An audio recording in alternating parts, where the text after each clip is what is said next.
नमस्कार, जय हिंद दोस्तों। स्वागत है आपका quick revision classes YouTube channel पर। आज का आपका टॉपिक है सामाजिक समस्याएं। क्या है टॉपिक? सामाजिक समस्याएं। इसमें हम वन लाइनर से महा रिवीजन करेंगे इसका पूरा। और जो आपका नोट्स हैं थ्योरी वाली क्लास में गरिमा बैच में, वो अलग से मिल जाएंगे। पहले आप इसको शॉर्ट्स में थोड़ा पढ़ लीजिए कि टॉपिक ये क्या है। इसको दो पार्ट्स में आपको पढ़ाया जाएगा। आज पहले पार्ट में सामाजिक समस्याएं जो मूलभूत हैं, महिलाओं से जुड़ी हैं, उनको देखेंगे। फिर अगले पार्ट में हम जो बच्चों से जुड़ी हुई समस्याएं हैं उनके बारे में चर्चा करेंगे। क्लियर है आपको? पूरा टॉपिक आपको बिल्कुल क्लियर हो जाएगा, उसकी आप बिल्कुल भी चिंता मत करिएगा। बस फोकस बनाकर पढ़ते रहिए, अपने सब्जेक्ट के साथ जुड़े रहिए, ज़्यादा से ज़्यादा एमसीक्यू करिए ताकि आपको बहुत अच्छी तैयारी करने का मौका मिल सके। मार्केट में आपके पास किताबें ज़्यादा नहीं हैं, किताबें जो हैं वो अच्छी नहीं हैं, इसलिए आपको बहुत ज़्यादा मेहनत करने की आवश्यकता है, चीज़ों को बार बार पढ़ने की आवश्यकता है। क्लियर है आपको? मैं 3 से 4 किताबें आपकी मार्केट में थी, मैं सारी लेकर आया हूं, लेकिन किसी भी किताब में पूरा कंटेंट सही नहीं दिया गया है। तो आपके साथ ये बहुत बड़ा धोखा भी है, दुर्भाग्य भी है कि मार्केट में अच्छी किताबें नहीं आपके लिए उपलब्ध हैं।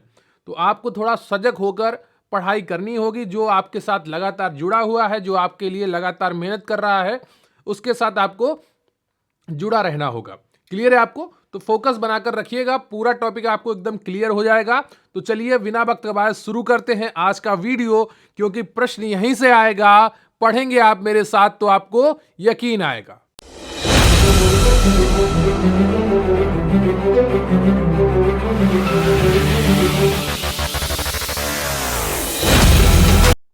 तो इससे पहले कि मैं आपका मॉक टेस्ट शुरू करूं, मैं आपको एक छोटी सी जानकारी देता हूं कि मुख्य सेव का स्पेशल पीडीएफ बैच हमारे चैनल पर चल रहा है, जिसकी फीस मात्र 505 रुपए है। बैच का नाम है मुख्य सेव का गरिमा बैच। इस बैच में आपको सभी क्लासेस की पीडीएफ दी जाएंगी, नोट्स की पीडीएफ दी जाएंगी, 10 फुल पेपर जैसे मॉक टेस्ट और उनका सोल्यूशन भी आपको कराया जाएगा। इनसे आप पेपर से पहले बहुत ही अच्छी अपनी तैयारी कर रहे होंगे, जिससे आपकी सफलता सुनिश्चित होगी। अगर आपने सपना देखा है मुख्य सेव का भर्ती में अपना स्थान पक्का करने का, अगर आपको अपनी मेहनत पर भरोसा है, अगर आपको अपने सपनों को सच करने का जज्बा है आप में, तो जरूर जुड़े मुख्य सेव का गरिमा बैच से। व्हाट्सएप नंबर है 94 533 66 279। इस पर व्हाट्सएप करें या टेलीग्राम पर क्यूआरसी हेल्प सर्च करें, इसका लिंक भी आपको डिस्क्रिप्शन बॉक्स में मिल जाएगा। इस बैच में आपको क्या क्या मिलेगा? 3 चरणों में आपकी पूरी तैयारी कराई जाएगी। एक बार आपको थ्योरी पढ़ाई जाएगी, फिर पूरा एमसीक्यू से आपका रिवीजन कराया जाएगा, और फिर वन लाइनर से रिवीजन कराया जाएगा। तो हर चीज आपको प्लानिंग के साथ कराई जाएगी, जिससे आपकी सफलता सुनिश्चित हो सके। जिन्होंने 2-2 हजार रुपए में ऑनलाइन बैच लिए हैं, वो सभी रो रहे हैं, उनकी क्लासेस लगातार नहीं चल रही हैं, उनका एक बार भी सिलेबस पूरा होने की उम्मीद नहीं है। लेकिन आपको गरिमा बैच में 3 बार सिलेबस पढ़ाया जाएगा। एक बार आपको पूरा क्लासेस की पीडीएफ और नोट्स थ्योरी के माध्यम से, फिर आपको पूरा एमसीक्यू के माध्यम से, और फिर आपको वन लाइनर के माध्यम से। जब 3 बार आप पूरा सिलेबस देख चुके होंगे, तो एक एक चीज आपके दिमाग में बैठ चुकी होगी और आपका सिलेक्शन हर हाल में पक्का होगा। तो अगर आपने सपना देखा है इस भर्ती में अपना स्थान पक्का करने का, तो मात्र 505 रुपए में जुड़े इस बैच से और अपनी जिंदगी का सफर तय करें, बहुत ही स्वाभिमान के साथ, बहुत ही सम्मान के साथ। तो जरूर जुड़िए मुख्य सेव का गरिमा बैच से, निश्चित रूप से आपका फायदा होगा। तो व्हाट्सएप नंबर 94 533 66 279, इस पर मैसेज करिए, वहां पर आपको पूरी जानकारी प्रोवाइड कर दी जाएगी। तो इससे पहले कि आज का आपका टॉपिक शुरू किया जाए, आज का आपका प्रश्न है कि जनसंख्या घनत्व का सिद्धांत से कौन संबंधित है? बताइएगा कि जनसंख्या घनत्व के सिद्धांत से कौन संबंधित है। ऑप्शन ए है आपका माल्थस, बी है सैडलर, सी है स्पेंसर और डी है दुर्खिम। जनसंख्या घनत्व के सिद्धांत से कौन संबंधित है? ए माल्थस, बी सैडलर, सी स्पेंसर, डी दुर्खिम। तो पहले देख लेते हैं महत्वपूर्ण परिभाषाएं। टॉपिक है सामाजिक समस्याएं, तो इसमें महत्वपूर्ण परिभाषाएं आपको याद करने की बहुत ही ज्यादा आवश्यकता है, क्योंकि कहीं पर आप फंसेंगे तो इन परिभाषाओं में ही फंसने वाले हैं। थोड़ा बहुत डेटा आपको परेशान करेगा और थोड़ा बहुत ये परिभाषाएं परेशान करेगी। बाकी आपके सिलेबस में ज़्यादा कुछ कठिन है नहीं, लेकिन इसके लिए आपको लगातार पढ़ते रहना होगा और एक एक चीज़ आपकी क्लियर हो जाएगी। क्लियर है आपको? तो डब्ल्यू बेलेस बीवर के अनुसार सामाजिक समस्या एक ऐसी दशा है जो चिंता, तनाव, संघर्ष या नैराश्य उत्पन्न करती है और आवश्यकता की पूर्ति में बाधा डालती है। तो ये वाली परिभाषा आपके लिए मोस्ट इंपॉर्टेंट है, इसको बहुत ही अच्छे से पढ़िएगा, आपकी परीक्षा में आने की बहुत ही ज्यादा संभावना है। अब बात करते हैं राब तथा सेल्जनिक के अनुसार परिभाषा क्या कहती है। तो सामाजिक समस्या मानव संबंधों की वह समस्या है जो समाज को संकट में डालती है। क्लियर आपको? सामाजिक समस्या क्या है? मानव संबंधों की वह समस्या है जो समाज को संकट में डाल देती है या कई लोगों की महत्वपूर्ण आकांक्षाओं को प्राप्त करने में रुकावट पैदा करती है। या क्या करती है? कई लोगों की महत्वपूर्ण आकांक्षाएं हैं जो उनकी जरूरतें हैं, उनको पूरा करने में, उनको प्राप्त करने में रुकावट पैदा करती है। यह रॉब तथा सेल्जनिक के अनुसार सामाजिक समस्या की परिभाषा है। क्लियर है आपको? अगली जो परिभाषा है आपकी वो पॉल लैंडिस के अनुसार है। ये क्या कहते हैं? ये कहते हैं सामाजिक समस्याएं व्यक्तियों के कल्याण संबंधी अपूर्ण आकांक्षाएं हैं। क्या है? सामाजिक समस्याएं व्यक्तियों की कल्याण संबंधी अपूर्ण आकांक्षाएं हैं। ये कौन कहता है? ये पॉल लैंडिस कहते हैं। अब बात कर लेते हैं वाकई में सामाजिक समस्या क्या है। तो सामाजिक समस्या वे दशाएं हैं जो सामाजिक मूल्यों को चुनौती देती हैं और समाज का बड़ा भाग उनसे दबाव या तनाव महसूस करता है। क्लियर है आपको? लोग उस दबाव के कारण को जानते हैं और ऐसा मानते हैं कि सामूहिक प्रयासों से दबाव को कम किया जा सकता है। तो वस्तुतः समस्या क्या है? समस्या ऐसी है जिसको कम किया जा सकता है। ठीक है, हर समस्या का समाधान होता है, ये आप सभी को पता होगा। तो सामाजिक समस्याएं वे दशाएं हैं जो सामाजिक मूल्यों को चुनौती देती हैं। जैसे जो समाज के मूल्य बने हुए हैं, जो नियम बने हुए हैं, उनको चुनौती देती हैं और समाज का एक बड़ा भाग उनसे दबाव या तनाव महसूस करता है। क्लियर है आपको? जैसे प्रदूषण है दिल्ली में, वहां पर क्या हो रहा है? वहां के जो जनमानस है, वहां का जो जनजीवन है, वो क्या करता है? उससे तनाव महसूस कर रहा है, उससे दबाव महसूस कर रहा है। जैसे जब कहीं पर भी लगातार लूट, हत्याएं बढ़ जाती हैं तो क्या हो जाता है? वो सामाजिक मूल्यों को चुनौती दे रही होती हैं। समाज का मूल्य है कि आप एक दूसरे से कुछ भी भेदभाव नहीं करेंगे, आराम से रहेंगे, किसी के साथ लूटपाट नहीं करेंगे। लेकिन जब यही लूटपाट और हत्याएं बढ़ जाती हैं तो क्या करती हैं? वो सामाजिक मूल्यों को चुनौती देती हैं। यही सामाजिक समस्याएं होती हैं। क्लियर है आपको? लोग उस दबाव के कारण को जानते हैं। लोगों को यह भी पता होता है ये कारण क्यों हो रहा है, किस कारण से ये समस्याएं हो रही हैं, और ऐसा मानते हैं कि सामूहिक प्रयासों से दबाव को कम किया जा सकता है। क्लियर है आपको? सामूहिक प्रयास कैसे?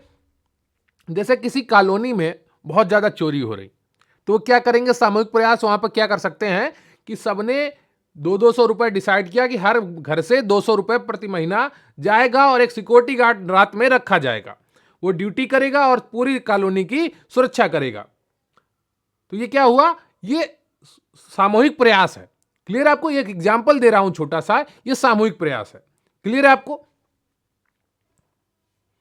सामाजिक समस्या की विशेषताएं क्या है? सामाजिक समस्या की विशेषताएं क्या है? सामाजिक समस्या का संबंध सामाजिक संरचना से होता है। सामाजिक समस्या में सामूहिकता का तत्व निहित होता है कि कम से कम लोग नहीं, ज्यादा से ज्यादा लोग प्रभावित हो रहे हो, है ना?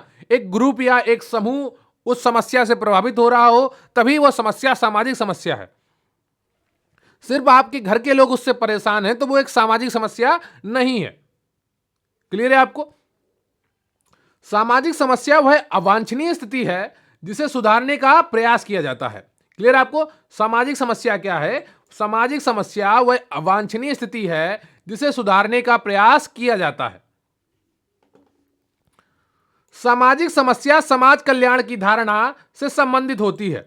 समाज कल्याण को अवरुद्ध करने वाली समस्याएं ही अधिकतर सामाजिक समस्याएं मानी जाती हैं। क्लियर है आपको? तो सामाजिक समस्या समाज कल्याण की धारणा से संबंधित होती है। समाज कल्याण को अवरुद्ध करने वाली समस्याएं ही अधिकतर सामाजिक समस्याएं मानी जाती हैं। जो समाज कल्याण को अवरुद्ध कर दें वही समस्याएं क्या मानी जाती हैं? सामाजिक समस्याएं मानी जाती हैं। सामाजिक समस्या वह दशा या स्थिति है जिसे समाज हानिकारक मानता है तथा उसके समाधान की आवश्यकता को महसूस करता है। क्लियर है आपको? क्या है सामाजिक समस्या? वह दशा या स्थिति है जिसे समाज हानिकारक तो मानता है तथा उसके समाधान की आवश्यकता को महसूस करता है। अब बात करते हैं फुलहर तथा मेयर के अनुसार क्या है सामाजिक समस्या की परिभाषा। तो जागरूकता, नीति निर्धारण तथा सुधार सामाजिक समस्या से संबंधित चरण है जिनके द्वारा किसी समुदाय में इसका निर्धारण संभव होता है। क्लियर है आपको? तो ये लाइनें आपको याद रखनी होंगी अच्छे से, ताकि जब भी आपके एमसीक्यू थ्योरी वाले बने, देखो पेपर आपका तभी कठिन होगा जब एमसीक्यू आपके थ्योरी वाले बनेंगे, है ना, तो वहां पर चीजें आपको कठिन लग सकती हैं। किसी की परिभाषा पूछी जाएगी तो चीजें आपको कठिन लगेंगी, लेकिन अगर आप अपने सिलेबस के साथ जुड़े रहेंगे, हमारे साथ जुड़े रहेंगे, तो निश्चित रूप से आप किसी भी पेपर में आसानी से 75 प्लस स्कोर कर पाएंगे। जितने भी लोग मेरे साथ जुड़े हैं सितंबर महीने से अगस्त महीने से, उन सबका स्कोर मॉक टेस्ट में 80 प्लस 90 प्लस ही जा रहा है। अगर आप भी उन्हीं में से बनना चाहते हैं तो अभी वीडियो को लाइक कर लीजिए और चैनल को सब्सक्राइब कर लीजिए। क्लियर है आपको? और अगर आपको इस टॉपिक की पीडीएफ चाहिए या कोई भी अन्य टॉपिक की पीडीएफ चाहिए, एमसीक्यू की पीडीएफ चाहिए, तो आप गरिमा बैच से जुड़ सकते हैं। क्लियर है आपको? सामाजिक समस्या के प्रकार क्या है? तो सामाजिक समस्याएं कई प्रकार की होती हैं। जैसे व्यक्तिगत समस्या होती है कि वो नशेड़ी है यानी कि मद्यपान करता है, वेश्यावृत्ति करता है, जुआ खेलता है, आत्महत्या करता है। ये क्या है? ये व्यक्तिगत समस्या है कि कोई एक व्यक्ति कर रहा है, मतलब सभी लोग नहीं कर रहे, सामूहिक रूप से कोई एक व्यक्ति कर रहा है। एक परिवार में, एक मोहल्ले में 2-3 लोग ऐसे होते हैं कि वो बहुत ज़्यादा शराब पीते हैं, नशा करते हैं, वेश्यावृत्ति की आदत बना लेते हैं, जुआ खेलने की आदत बना लेते हैं, और उनमें से कई लोग आत्महत्या की भी कोशिश करते हैं या आत्महत्या भी कर लेते हैं। ये व्यक्तिगत समस्याएं हैं, इसलिए इन्हें व्यक्तिगत कहेंगे। ये सामूहिक तौर पर नहीं होती हैं। फिर अगला आता है सामाजिक समस्या का प्रकार पारिवारिक। पारिवारिक कलह, घरेलू हिंसा, तलाक आदि ये परिवार में होने वाली समस्याएं हैं। ठीक है। फिर अगली समस्या आती है सामुदायिक। ये क्या होती है? जातिवाद, वर्ग संघर्ष, सांप्रदायिकता। अब वर्ग संघर्ष क्या होता है और जातिवाद और वर्ग संघर्ष में अंतर क्या है, आप इसको समझिए। जैसे क्या होता है, जातिवाद वो है जो एक आपकी जाति है और बगल में आपके बगल में कोई दूसरी जाति का लोग रह रहे हैं और आपस में भिड़ाव होता है। अब वर्ग संघर्ष क्या होता है, अभी ये भारत में उतना देखने को मिल नहीं रहा है, लेकिन एक समय के बाद देखने को मिलेगा कि जनरल वाले ओबीसी से लड़ रहे हैं, ओबीसी वाले एससी से लड़ रहे हैं, एससी वाले एसटी से लड़ रहे हैं, या यही आपस में वर्ग संघर्ष को दर्शाता है। क्लियर है आपको? तो जातिवाद खत्म करके वर्ग संघर्ष पैदा करने वाली स्थिति भारत में तो थोड़े बहुत दिनों में बन जाएगी। तब लोग क्या करेंगे कि ओबीसी वाले जनरल से लड़ेंगे या जनरल वाले ओबीसी से लड़ेंगे या ओबीसी वाले एससी से लड़ेंगे, एससी वाले किसी से। तो ये जातियां खत्म करके एक वर्ग बना दिया गया, सबको एक नहीं बनाया गया। यहां पर वर्ग बनाने की कोशिश की गई तो वहां पर वर्ग संघर्ष पैदा होता है। जैसे विदेशों में क्या होता था, एक अधिकारी वर्ग होता था और एक लेबर वर्ग होता था। तो लेबर वर्ग और अधिकारी वर्ग के बीच में झगड़ा उत्पन्न हुआ तो वो वर्ग संघर्ष कहा गया। किसके द्वारा कहा गया? उस समय के एक बहुत बड़े दार्शनिक विद्वान थे, सामाजिक, वो थे कार्ल मार्क्स। तो उन्होंने वर्ग संघर्ष को काफी ज्यादा परिभाषित किया है। क्लियर आपको? राष्ट्रीय, अब राष्ट्रीय समस्याएं क्या होती हैं? जो अपराध हो रहे हैं ये सभी राष्ट्रीय समस्याएं हैं। बाल अपराध, भाषावाद। भाषावाद आपको पता होगा क्या होता है कि जैसे हिंदी को वहां पर दक्षिण भारत में स्वीकार नहीं किया जाता है। अगर वहां पर कोई हिंदी का कार्य करने लगे सरकार हिंदी के नाम पर, तो वो लोग उसके खिलाफ खड़े हो जाते हैं, आंदोलन शुरू कर देते हैं। और फिर जनाधिक्य आदि। क्लियर आपको? तो जनाधिक्य भी ये एक राष्ट्रीय समस्या है। अंतरराष्ट्रीय समस्या क्या है? युद्ध। जैसे यूक्रेन और रशिया का युद्ध हो रहा है, तो ऐसा आपको लग रहा होगा कि हमें कोई फर्क नहीं पड़ रहा, पर फर्क उसका पूरी दुनिया पर पड़ रहा है। महंगाई बढ़ रही है और चीजों की जो सप्लाई है वो टूट रही है ना? तो ये युद्ध का फर्क है। आतंकवाद, आतंकवाद भी एक प्रमुख मुद्दा है।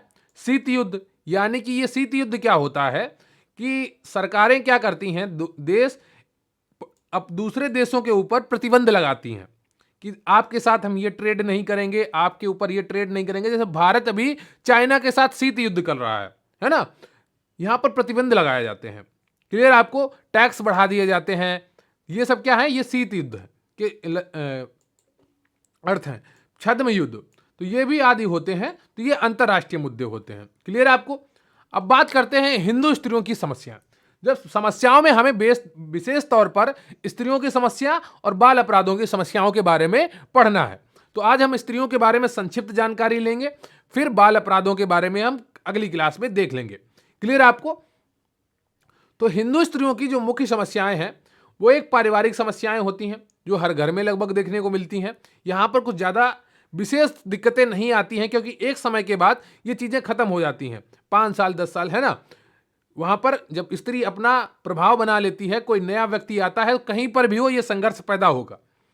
वैवाहिक समस्याएं, ये बहुत बड़ी समस्या है। क्या है? वैवाहिक समस्या। जैसे बाल विवाह राजस्थान में अभी भी देखने को मिलता है। विधवा पुनर्विवाह का अभाव, अब तो काफ़ी ज़्यादा प्रचलन में है विधवाओं के पुनर्विवाह, लेकिन एक समय था जब भारत में ये काफ़ी ज़्यादा दिक्कतें का महसूस करने वाला समय था कि विधवा हो गई तो वो ज़िंदगी भर ऐसी बैठी रहती थी, है ना। अगली है दहेज। दहेज भी एक समस्या है। तलाक, बेमेल विवाह, अंतरजातीय विवाह का अभाव, अब ये भी खत्म हो रहा है, काफ़ी विवाह अंतरजातीय हो रहे हैं। बहुपत्नी विवाह, इतना हिंदुओं में तो नहीं है बहुपत्नी विवाह, पर देखने को मिल जाता है। पर्दा प्रथा, वैश्यावृत्ति, स्वास्थ्य संबंधी समस्याएं, ये सभी क्या है, ये हिंदू स्त्रियों की समस्याएं हैं। क्लियर आपको। शैक्षणिक समस्याएं, शिक्षा नहीं मिल पाती है सही से, मिलती है तो उसमें बड़ी दिक्कतों का सामना करना पड़ता है। आर्थिक समस्याएं, आर्थिक रूप से आत्मनिर्भर नहीं है। सामाजिक समस्याएं, समाज की कुछ कुरीतियां हैं जिनके कारण उन पर दबाव बनता है। और राजनीतिक समस्याएं, ये सभी क्या है, ये हिंदू स्त्रियों की समस्याएं हैं। जरूरी नहीं है सिर्फ हिंदू स्त्रियों की समस्याएं, इनमें से काफ़ी ऐसी हैं जो अन्य समुदाय की स्त्रियों की भी समस्याएं हैं। क्लियर आपको। आप जब भी पढ़ें तो एक किताब का तो आपको पढ़ना ही है, देखिए, है ना, लेकिन चीज़ों को समझने की आपका फर्क आना चाहिए कि क्या सही है और क्या गलत। सिर्फ आप किताब का पढ़ते हैं ना, तो क्या होता है कि आप किताब दूसरे का मन पढ़ रहे हैं, उसने जो लिखा है, उससे क्या होता है कि आप अपना निर्णय लेने की क्षमता छोड़ देते हैं। जब भी पढ़ें चीजों को समझ कर पढ़ें कि क्या ये वाकई में है, कितना है तो। अब मुस्लिम स्त्रियों की समस्याएं क्या है, उनके बारे में बात करते हैं। बहुपत्नित्व की समस्या, कि मुस्लिमों में 4 शादी करने तक की आज़ादी है, तो उसकी भी समस्या देखने को मिलती है। तलाक की समस्या, कि स्त्रियों को तलाक लेने में तो दिक्कतें आती हैं, लेकिन उनको तलाक तुरंत दिया जा सकता है। मुस्लिम समुदाय में 3 तलाक अभी समाप्त किया गया है, उसके बारे में भी मैं आपको एक अलग से वीडियो बनाकर दे दूंगा, क्योंकि वहां से भी प्रश्न आपको बन सकते हैं। पर्दा प्रथा, जैसे बुर्का हो गया, हिजाब हो गया।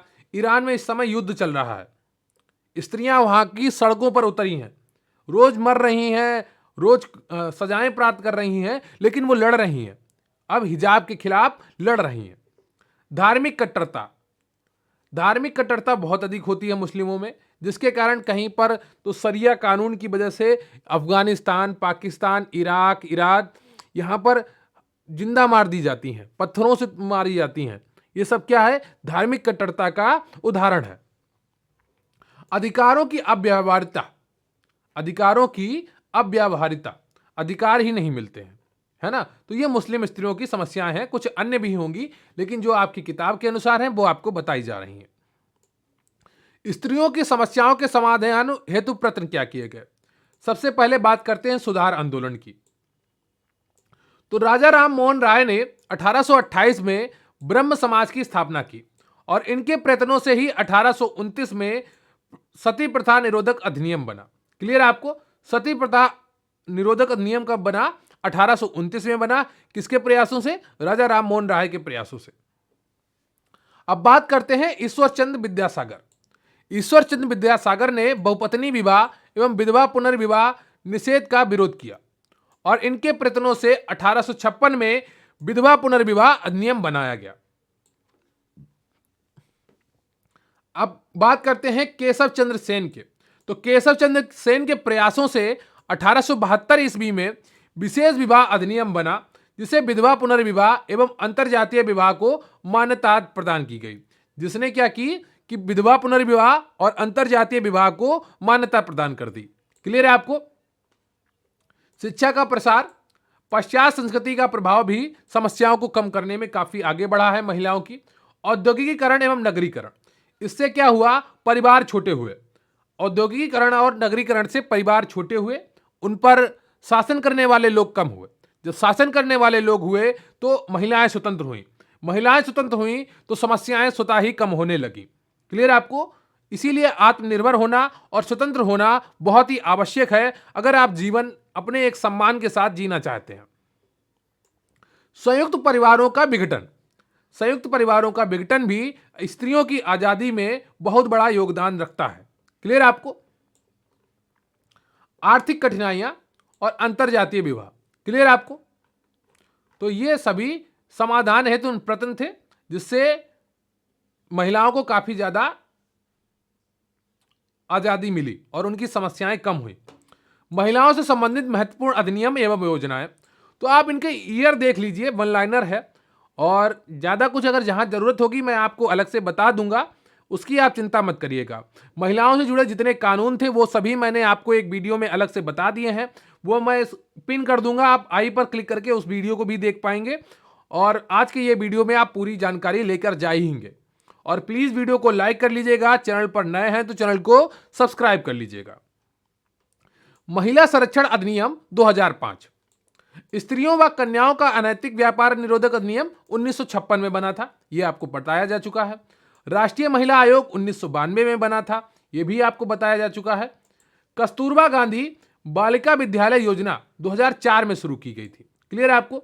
आशा योजना एवं आंगनवाड़ी विशेष बीमा योजना 2004-05 में शुरू की गई थी। हिंदू उत्तराधिकार संशोधन अधिनियम 2005, हिंदू महिलाओं को संपत्ति का अधिकार का अधिनियम 1937, हिंदू विवाह अयोग्यता निवारण अधिनियम 1946, विशेष विवाह अधिनियम 1954, हिंदू विवाह अधिनियम 1955, दहेज प्रतिबंध अधिनियम 1961, मातृत्व लाभ अधिनियम 1961, समान पारिश्रमिक अधिनियम 1976। महिलाओं, बच्चों एवं शारीरिक दृष्टि से भिन्न समूहों के लिए केंद्रीय समाज कल्याण बोर्ड की स्थापना 1953 ईस्वी में की गई थी। क्लियर है आपको? महिला स्वयं सिद्धि योजना महिलाओं को सामाजिक आर्थिक सशक्तिकरण करने से संबंधित है। भारत में परिवार नियोजन कार्यक्रम सन 1952 ईस्वी में जनसंख्या नियंत्रण एवं परिवार कल्याण के उद्देश्य से शुरू किया गया था। क्लियर है आपको? बात करते हैं प्रजनन काल की यानी फर्टिलिटी एज की। इससे आशय है एक महिला जो अपने जीवन के जिस कालखंड तक बच्चे पैदा करने की क्षमता रखती है उसे प्रजनन काल कहते हैं। भारत में प्रजनन काल 15 से 49 वर्ष की आयु तक माना जाता है। क्लियर है आपको? अब बात करते हैं संपूर्ण प्रजनन दर की, यह क्या होती है? Total fertility rate. तो आशय किसी भी महिला से संपूर्ण काल 15 से 49 के दौरान पैदा हुए बच्चों की संख्या से है। क्लियर है आपको? मातृत्व लाभ संशोधन अधिनियम 2017 के द्वारा मातृत्व लाभ अधिनियम 1961 में संशोधन कर प्रत्येक महिला को 26 सप्ताह के मातृत्व लाभ का हकदार बना दिया गया। अगर आपसे प्रश्न पूछा जाए कि मातृत्व लाभ अधिनियम 1961 में कब संशोधन किया गया, तो आपका उत्तर होगा 2017 में किया गया। मातृत्व लाभ अधिनियम संशोधन अधिनियम 2017 के द्वारा प्रत्येक महिला को 26 सप्ताह के मातृत्व लाभ का हकदार बना दिया गया। क्लियर है आपको? यदि महिला के 2 से अधिक बच्चे हैं तो उसे केवल 12 सप्ताह का अवकाश मिलेगा। क्लियर है आपको? यह चीजें आपको ध्यान रखनी होंगी। केंद्रीय मंत्रिमंडल के अनुसार महिला कर्मचारी को सरोगेसी के अंतर्गत भी मातृत्व अवकाश का लाभ मिलेगा। क्लियर है आपको? घरेलू हिंसा से महिलाओं के संरक्षण अधिनियम 2005, इसे 26 अक्टूबर 2006 को लागू किया गया।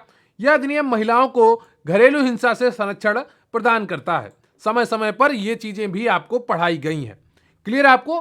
तो ये पूरा टॉपिक आपका आज कंप्लीट होता है, जिसमें सामाजिक समस्याओं का पार्ट 1 आपने किया, वन लाइनर, जिससे आपका एक एक टॉपिक बिल्कुल क्लियर हो गया होगा।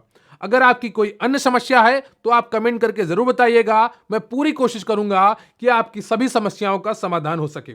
आपका डेली कुछ ना कुछ आपको दिया जा रहा है। अगर आप इस टॉपिक की पीडीएफ पाना चाहते हैं तो आप गरिमा बैच से जुड़ जाइए। व्हाट्सएप नंबर पर आप मैसेज करिए, वहां पर आपको पूरी जानकारी दे दी जाएगी। क्लियर है आपको? और वीडियो को लाइक कर लीजिएगा, चैनल को सब्सक्राइब कर लीजिएगा। कमेंट में जरूर बताइएगा आज का ये वीडियो आपको कैसा लगा, ये टॉपिक कैसा लगा। इसका पार्ट 2 मैं आपको परसों दे दूंगा। कल आपका फिर से फुल मॉक टेस्ट 3 होगा। क्लियर है आपको? तो एक दिन आपका कुछ थ्योरी वाला दिया जाएगा और एक दिन आपको मॉक टेस्ट कराया जाएगा फुल 100 एमसीक्यू वाला। तो इसी तरीके से आपकी पूरी तैयारी होती रहेगी। आप फोकस्ड रहिए, अपनी पढ़ाई को करते रहिए। तो बहुत बहुत धन्यवाद आपका। प्लीज चैनल को सब्सक्राइब कर लीजिएगा और वीडियो को लाइक कर लीजिएगा। Thank you very much. जय हिंद, जय भारत।